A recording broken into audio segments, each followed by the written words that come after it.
जय श्री कृष्ण। राधे राधे।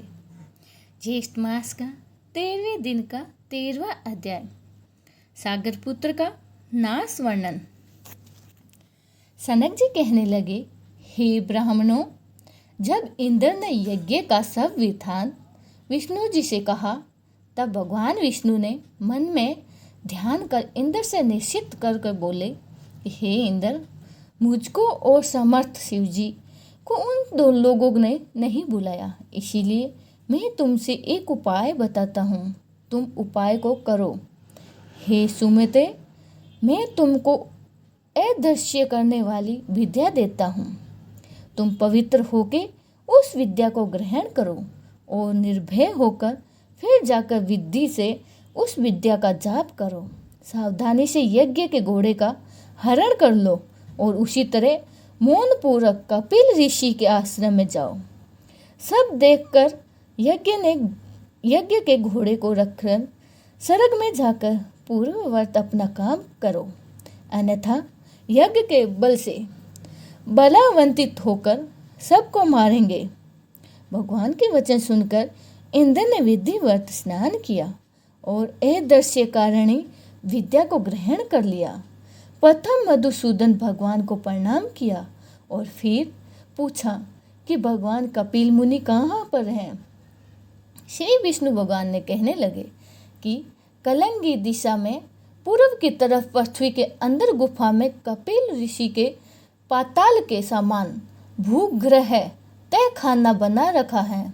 उसी भूग्रह में ध्यान अवस्थित होकर कपिल मुनि रहते हैं।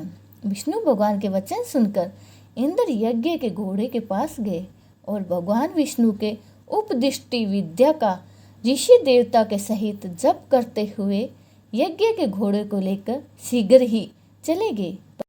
परंतु यह वृत्तांत किसी को कुछ मालूम न हो सके। एकांत में ध्यान मगन कपिल मुनि को देखकर इंद्र ने विधि पूर्वक प्रणाम किया और यज्ञ के घोड़े को वहां बांधकर इंद्र अपने स्वर्ग को चले गए। परंतु मन में फिर भी शंका बनी ही रही।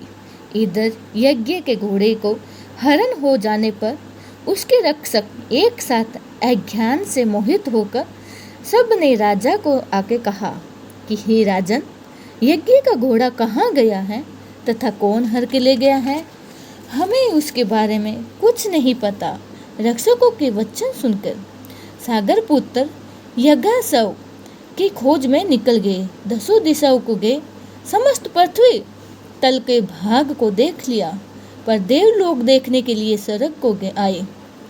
इसके पश्चात नक्षत्र लोक गए और इंद्रपुरी को गए। संयंस में पढ़कर व्याकुल सागर पुत्र इंद्र से प्रत्येक ग्रह में और दूसरे के ग्रह तथा नगर, अटाली, समस्त शाला, वन, उपवन, दिक्पालों के लोक, तदंतर, ब्रह्मलोक, कैलाश, हिमावान तथा अनेकों मेरु पर्वत, समस्त गुफाएं और शिखर, गर्दन लोक, यज्ञ लोक, तदंतर विष्णु भवलोक में भी गए। इस प्रकार सागर पुत्र सब लोगों को घूमते फिरते, परंतु यज्ञ के घोड़े का कहीं पता नहीं लगा।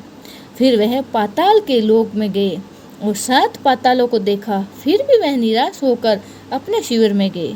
सब दुखी होकर प्राण त्यागने को तैयार हो गए और सब काल से प्रेरित होकर पृथ्वी को खोदने लगे।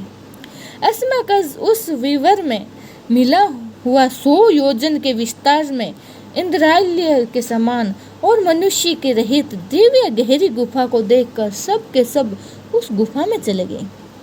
वहां जाकर कमल की रस्सी में बंधा हुआ यज्ञ के घोड़े को देखा और वहां पर ध्यान में मगन कपिल ऋषि को भी देखा, जो कि केवल मन से ही संतुष्ट, सहार, श्राप और अनुग्रह करने वाले थे।